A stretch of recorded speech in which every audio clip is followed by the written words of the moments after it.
Yeah, you knocking on doors and stuff. You spending a lot of time. Oh yeah.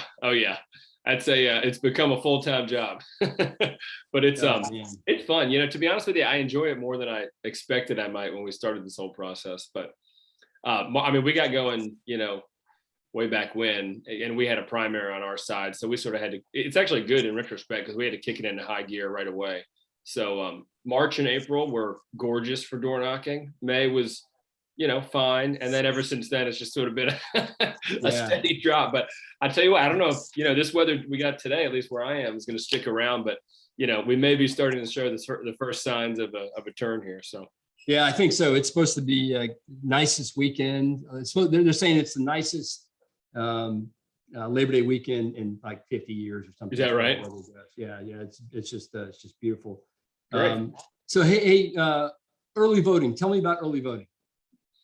It's a big deal, and it's sort of new, or at least close to new. So September 17th is the magic day. Friday, September 17th, that's when it starts. There's a 45-day window of early voting, right? Which, to be honest with you, I'm not a big fan of, but that it is what it is. So that's what we're working with. And we really need to focus on it because it can be a strategic advantage if we can get people to do it. Because as people vote, and you can do it in person, right? You can go and vote early in person. And then the campaigns can actually get the names of the folks that have voted so that we can stop bothering you, in that lead up, for folks to support us, we want to pitch to them that it really is a strategic advantage because we can cross them off our list and then spend our time and energy and resources more effectively to focus on, getting other folks out that we know we need to get out, and then focusing obviously on, swing type voters. So it's a big deal. It really does sort of change the dynamic. Like I said, we got going early because we had a primary, but everybody's, I think, getting going early because of this early vote. So it's kind of crazy. I mean, we're less than, what is it? I think we're right about 2 weeks out. We are exactly 2 weeks out, actually. Yeah. I got a phone call the other day from Glenn Youngkin, who we've been in contact with. We endorsed him early. Yeah. And his executive branch partners, if you will, the ticket. And so he appreciates that and asked me to get that word out as much as possible. And I've talked with a bunch of other delegate candidates, and they've all said the same thing. So anybody who's listening to this, it's a good idea to get out there, even though it's distasteful and it's not something we're used to. Right. But it's a tactic, I think, and it would be a mistake not to take advantage of it. Well, you absolutely know everybody else is. So the question is, are you going to match them or even try to do better? Because if you just ignore it, that's a huge disadvantage, Yeah. Hey, well, today is September 3rd. It's a Friday, right? September 3rd, 2021. We're exactly 2 weeks, like you said, from early voting starting on September 17th.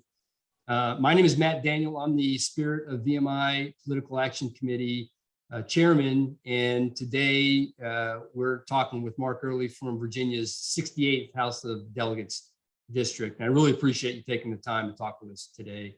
Oh, Mark. Thank you. We got some questions, and I've sent you most of the questions just so that you can be familiar with what we're going to be talking about.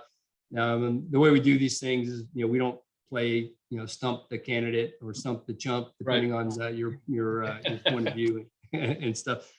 We like to call this thing Election 2021. So, Election 2021 is sort of the moniker of this effort that we're doing. We're trying to get as many House of Delegates candidates on video, asking them specifically questions about their district, how and when they think they may take action once they're elected and take their oath of office.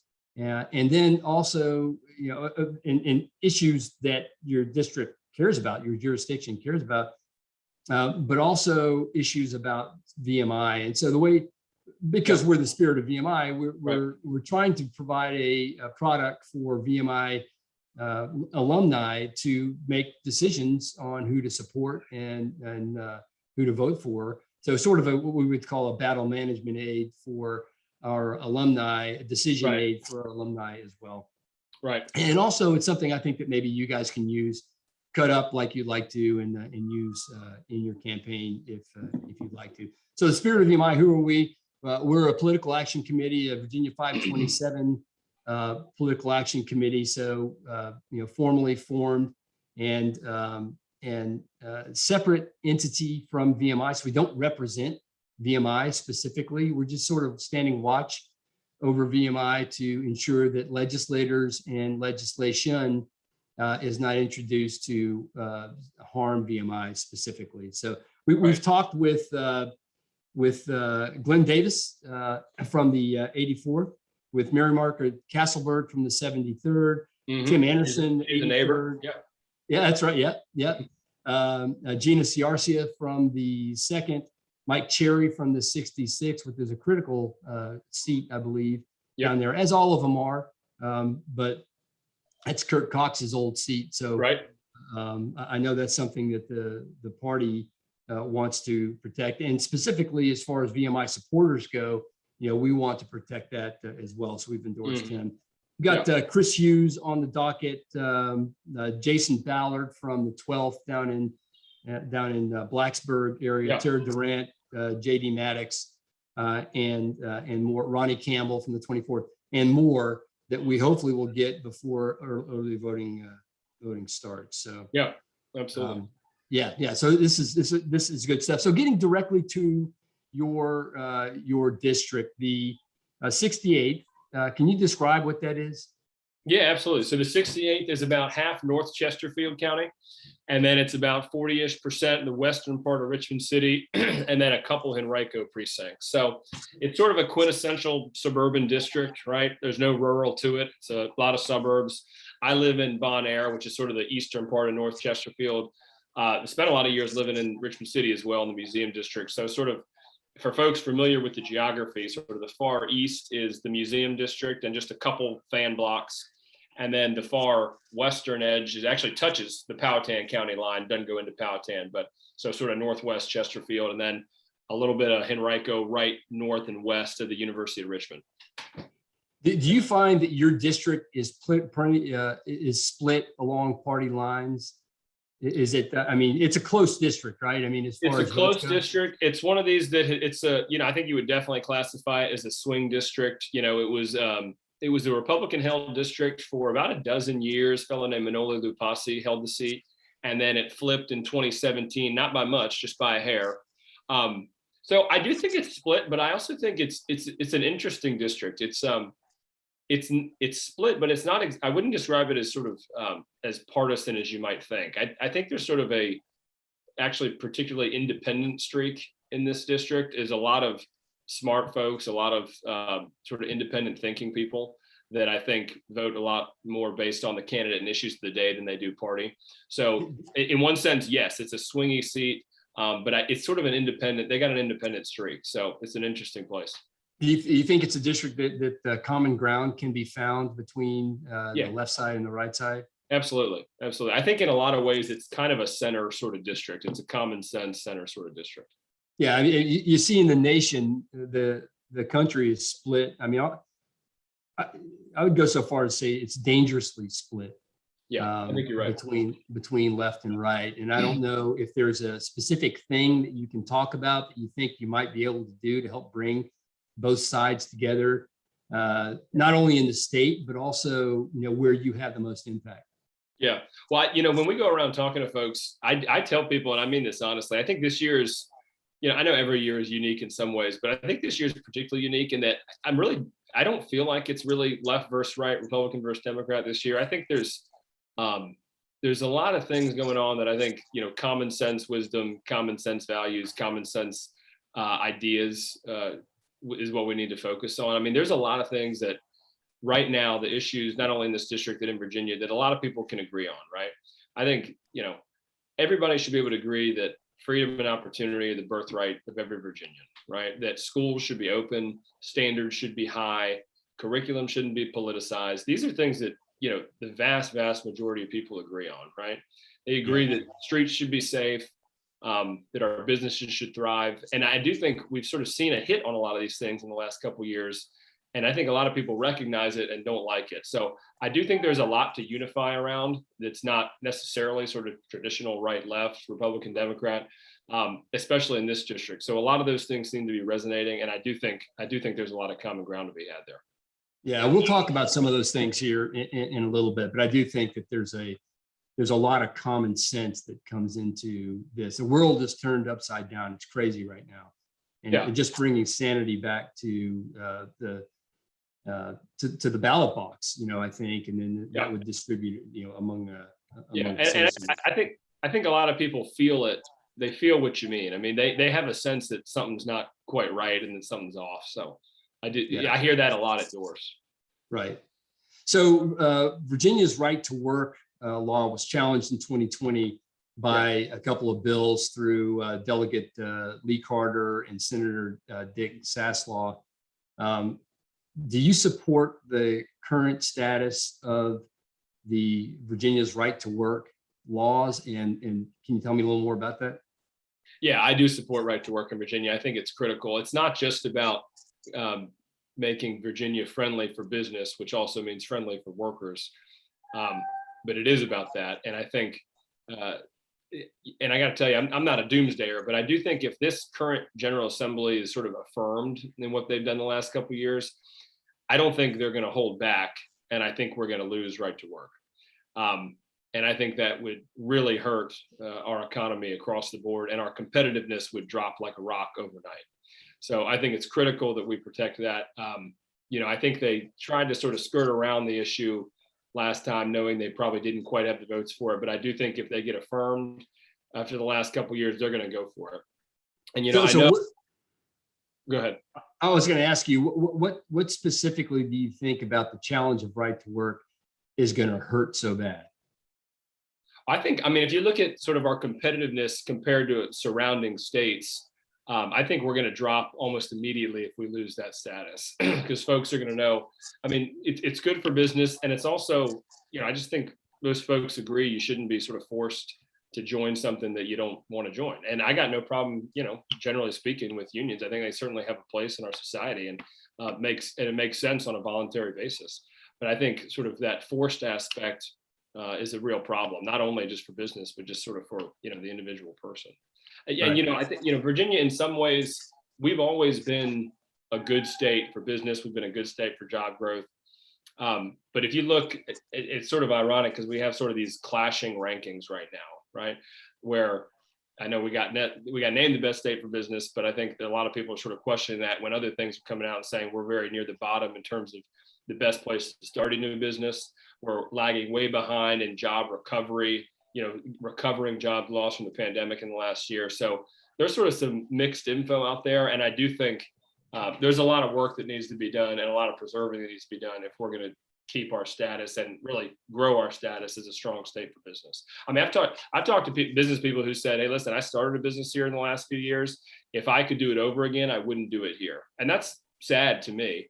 And it's, that stuff trickles down, and, it means real things for real folks. If those businesses aren't going to start here. Yeah. I've seen stats that say that Virginia, I say we, because I have a small business in Virginia, and I echo those remarks, that shows that Virginia is at the very bottom, like 48th or something like that, or 49th, when it comes to the friendliness of starting a business in the state. Which brings me to the next point. What can you do? What do you think should be done to help small businesses and bring small businesses into the state? Yeah, well, I think reflecting on the last year and a half, I think thing number one is small businesses have to have the confidence that they're not going to get shut down and locked down at the drop of a hat, right? So just based on the immediate past, they have to know that, because nobody in their right mind would pour their life savings into starting a business if they think there's a immediate risk of having a top-down fiat saying shut your doors, right? And I thought, one of the things I thought was sort of sad about how that all happened is that a lot of our small business folks are some of the most creative and innovative people we have, right? But and there was plenty of room for creativity and innovation in terms of, hey, how can we stay open? How can we do it smart? How can we do it safe? But that's not how, that's not how the state handled it. It was just a top down, big fist from the top saying, hey, I don't really care what you're doing or what you got going on. If we sort of deem you non-essential, you need to shut your doors, right? Which I think obviously sets a terrible precedent for anybody thinking about starting a business. So that's thing number one. They have to have the confidence that that's not going to happen. Number two, of course, there's a lot of things that we just need to protect. I mean, we need to keep taxes low. We need to keep unnecessary regulation off their back. I think there's essentially, one side of the aisle that is basically always looking to sort of throw things on the backs of businesses, right? Whether it's regulations, risk of litigation, higher taxes, it's just sort of never ending, right?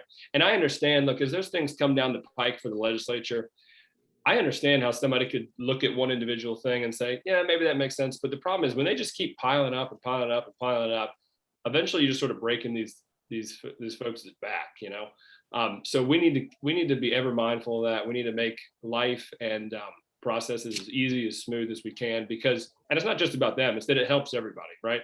Small businesses are the backbone of the economy. When they grow, when they thrive, the people in the communities thrive, everybody, lifts all boats. So we got to be very mindful of that. Yeah. How is, shifting gears a little bit, how is public safety, how's crime right now in your part of the metro area?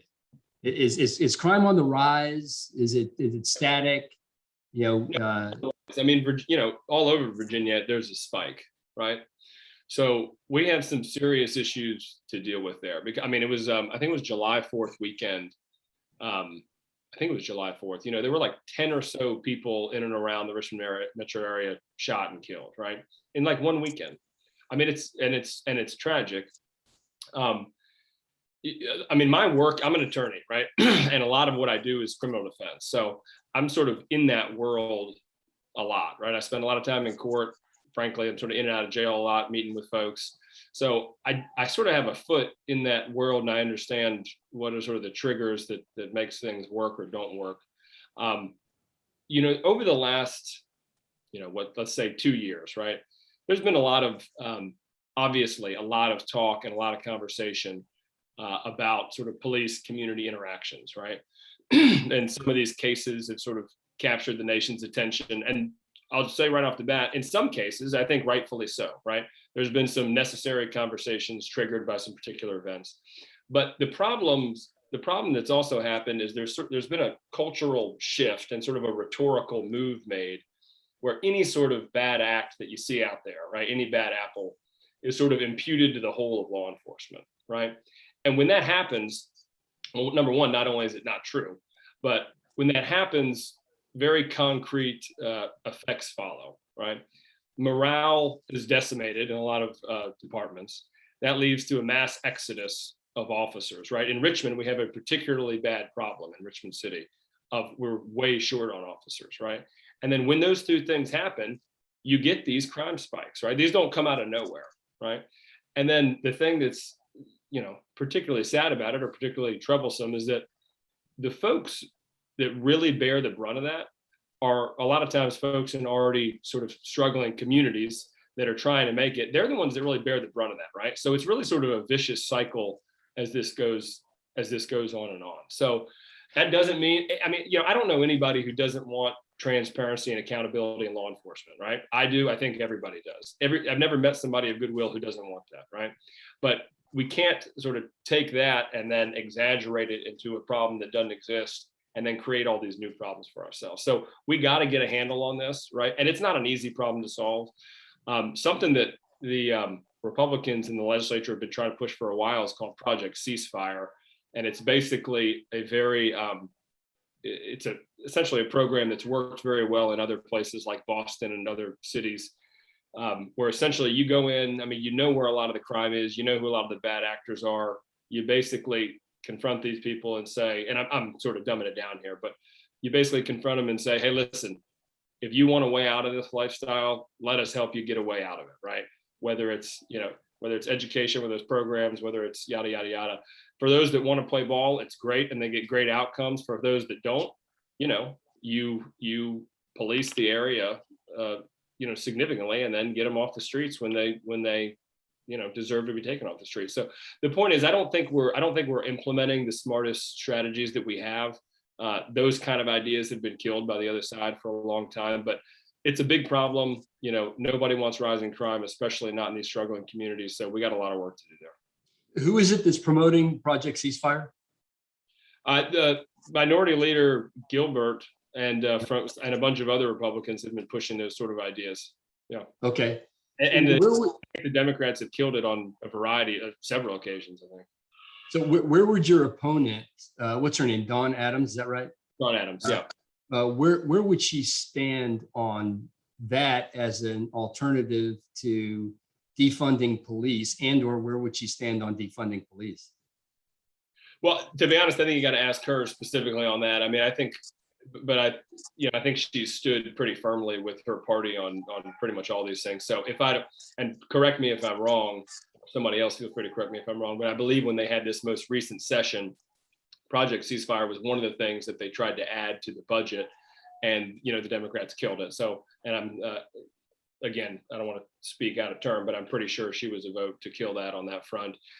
She was also one of these voting to strip officers of qualified immunity, which that's just part and parcel of this thing where we're trying to make their work more difficult, right? And we're trying to disincentivize their work, and that's just not going to help. Yeah.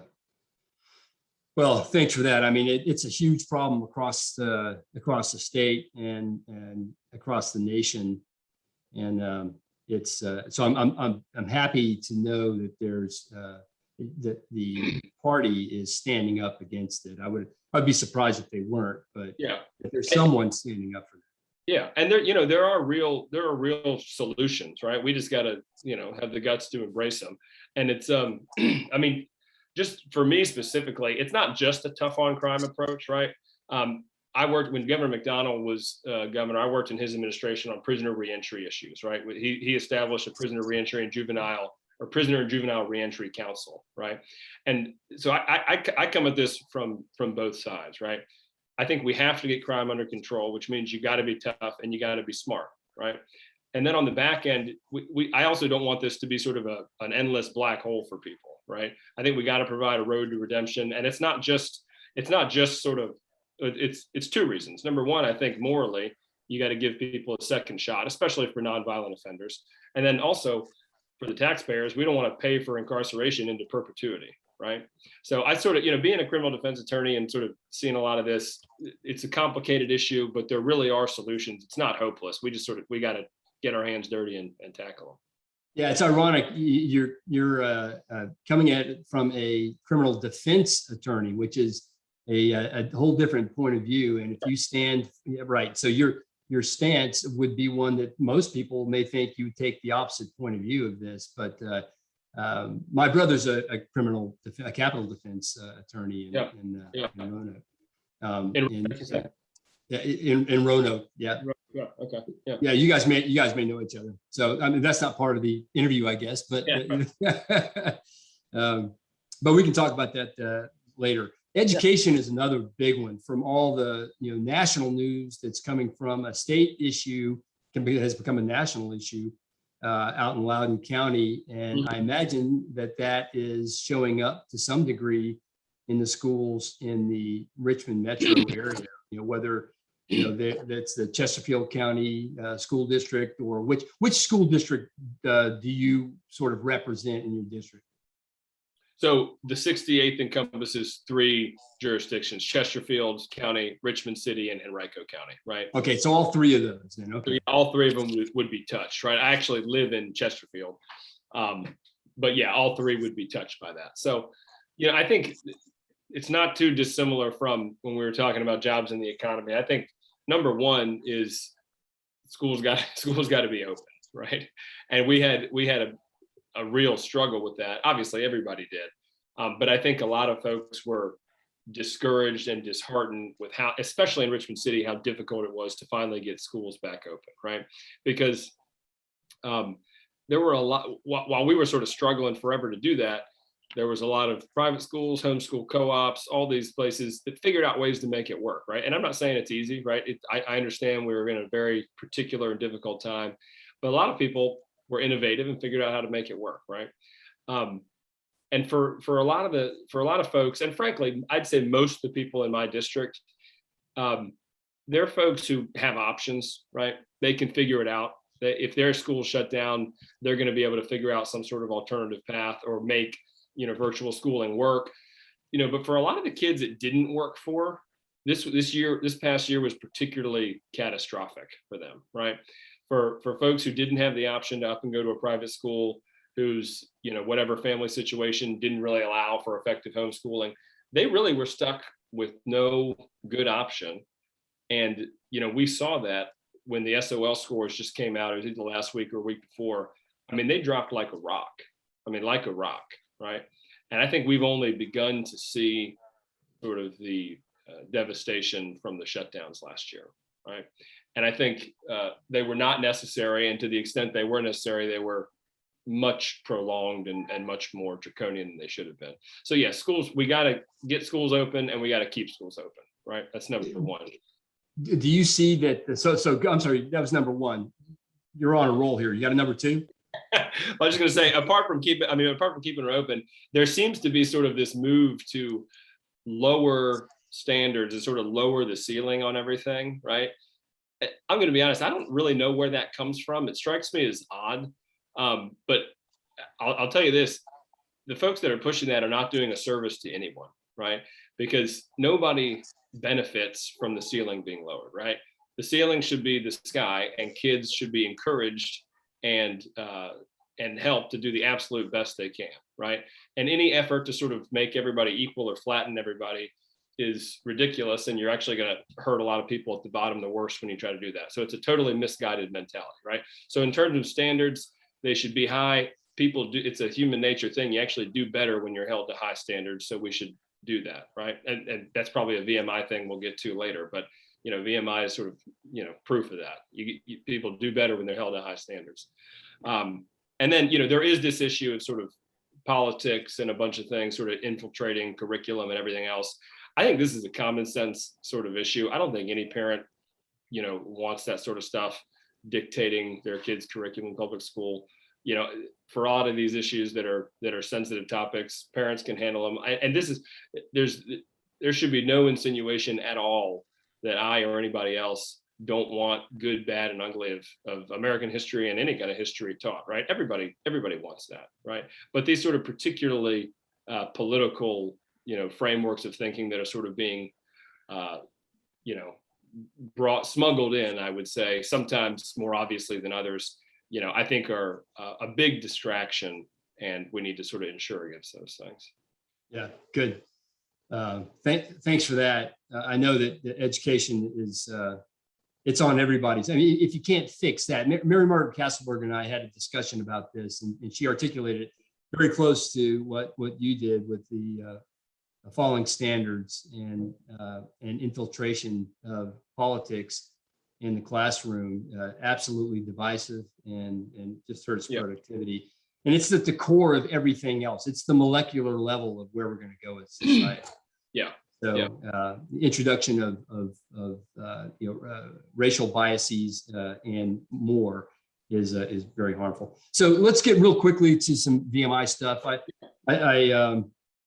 There's a lot of data out there that would prove the value of VMI to it being net present value of the school. And it's more than a school, of the environment, of the institution in and of itself, because it's much more than just academics, but academics are good. Put it as number 2 in the state, actually tied for number 1 in the state for net present value. Earning values are at the very top of the institutions in the state and in the nation.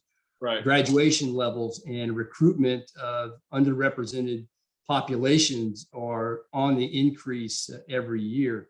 VMI has gotten kind of a bum deal by the media in the National Capital Region, and also by the Capitol, ironically, by one of our own, which hurts. There are a number of different things that VMI provides that are unique. One of them is an honor code. Another is a mission statement that touts the free enterprise system defense of the nation in times of peril, and another is an environment where it is hard. It's just a hard place to go to school, Right. but it's that serves as a crucible that people get harder and stronger from. Steel makes steel. Right. So do you have, sort of generically, do you have an impression on what's going on, the assault, and we can get into specifics if we need to, but we may not need to, depending on what your opinion is about the VMI and what's happening from both the media and the popular and the government here in Virginia.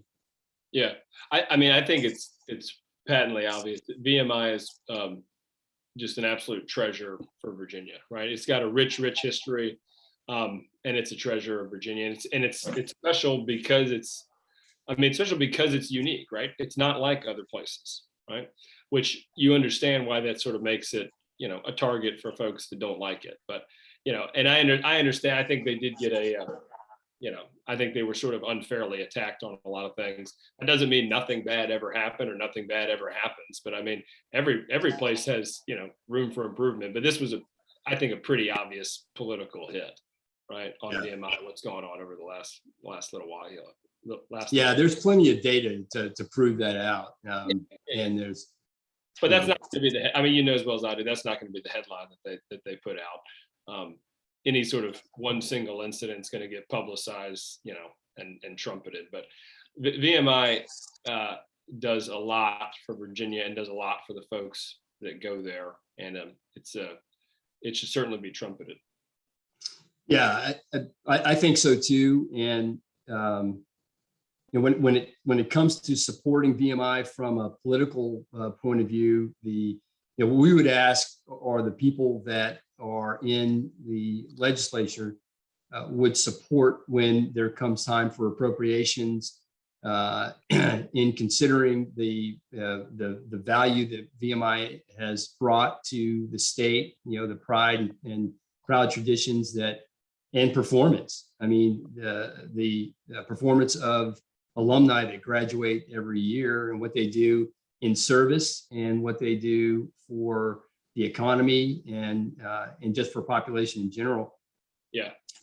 So I'm going to ask you, Mark, would you remember that when you're elected and you are a member of the General Assembly? Are you going to protect and defend VMI's appropriations so that she can continue to march? Absolutely, no question about it. Yeah, if the folks in this district see fit to elect me in November and send me over there, I'm going to have VMI's back. There's no doubt about it. Awesome, that's good to hear. Where do you think, so of all the things that we've talked about, VMI aside, but including VMI maybe, where do you think that you're different? What key points would you say that you're different than your opponent? Why Mark Earley for as a delegate in the 68th? Yeah, well, when I sort of am talking to folks at doors or talking to folks at events around the area, I tell folks my background, like I already said, is I'm a criminal defense attorney. That's what I do a lot of. My wife and I are also foster parents, so I tell folks, being sort of in those two worlds, being in and out of court a lot, and then sort of wrapped up in the foster care system a good bit. A lot of times you're not. How should I put it? You're not meeting folks on their best day, right? A lot of times, in fact, you're meeting folks on their worst day, and it gives you a little bit of a window into just sort of everyday on the ground struggles of regular folks, right? Whether it's mental health issues, addiction issues, education issues, employment, housing, all that sort of thing, right? You get a little bit of a window into it, and I think that has. I don't think I'm anybody special. I'm running for office is sort of a weird thing for me because I know you're supposed to go around and talk about how great you are all the time, which sort of makes me feel weird. but I do tell folks, having done those things, I think I understand sort of a lot of the intersection of regular people's lives and policy, right? And it's given me some sort of grasp there. I think the incumbent in this office. Number one, when I'm around talking to folks, they say the same thing all the time, which is we never hear from her, we never see her around, I can't get in touch with her, all that sort of thing, right? So number one, I would strive to be open, accessible, transparent 100%, right? And when I think folks look around, there's a lot of, I think everybody has the sense that priorities are out of whack, right? So just on a couple things, some of which we've already talked about, right? On the one hand, and this is one of these things is a particular Richmond thing, but so on one hand, we have struggled desperately to get our schools open, right? On the other hand, we got a mad rush to get a casino open here in Richmond, right? My opponent seems to be pretty quiet when all the school closure issues were going on. Yet she voted to allow this casino referendum, right? Which is leaving a lot of the citizens of Richmond to try to clean up the mess from that. We got constant criticism of the police and efforts to strip qualified immunity or everything else. She was a vote for that, while we can't get a real investigation into what's going on with the parole board, right? We got high unemployment, we got skyrocketing inflation, but at the same time, small businesses are struggling to hire folks for even the most basic of things, right? And I think on all these things, everybody understands that sort of priorities are out of whack, that we're not focusing on the things we should be focusing on. And I think on all those issues, I think Delegate Adams is essentially on the wrong side of them, right? So I want to be a delegate for the people of this district to try to get our priorities to not only bring some balance to Richmond, to get our priorities recalibrated and reset. So, that's why I'm running. I love the people of Virginia. I'm from Virginia. I love the people of Virginia. Lived here a long time. I love these communities. So that's who I'm running to represent. Okay, let me make sure I got this right. Let me see. It's access and reachability. So you want to be responsive to the people in your district and the state. Rewicker and make clear the priorities and make sure those priorities are aligned appropriately. Yeah. Which would include law enforcement. Yeah. Which would include the parole. We didn't even talk about the parole board issue, but maybe we can do that in the future. That's all wrapped up in that public safety issue. It really is. Yeah. And then the economy with high unemployment and inflation. These are the things that you're going to go to work on day one once you're sworn in. At the end of the day, for what I'm talking about and what I'm hearing folks talking about is schools, jobs, and public safety. I hear that day in and day out. This is sort of a bread and butter election, I think, with these sort of bread and butter issues. And then there's a lot of other important things that we need to, make sure we don't let slip, say like the BMI issue, all that sort of thing.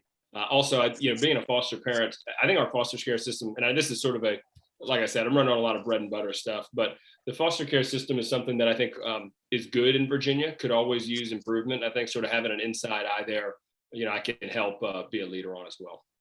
Okay. Well, we've been looking at all the candidates and we've looked at your race. I've gotten contacted by a number of people in your district, which led us to look closer at what you're doing. I'm very comfortable after talking with the guys on our committee about endorsing. Would like to officially come out today and endorse Mark Earley for the 68th House of Delegates district in Virginia. That. Thank you. And we really appreciate what you're doing. You're standing for good things that are common sense things that need to happen and need to happen quick. So, I appreciate your priorities in getting to work right away. So hopefully we can help. And thank you all for everything you're doing. I mean, it matters a lot. VMI is, like I said, a treasure in Virginia, and it's really it should be self-evident how great VMI is, but just because there's not a lot of common sense on a lot of things these days. So we always need defenders, even of the obvious, right? Be a defender of the obvious. Yeah, man, I'll tell you what, it used to be that way, and the PAC is in existence because it needed to be and it should have been, but we should have been protecting ourselves against what might come and actually did come, but we should have been prepared for this 20 years ago. So here we are now. Our plan is to be here to stay in good times and in bad, to make sure that we stand watch over VMI. Again, like I said before, with respect to legislation and those who would impose it. So I appreciate what you're doing.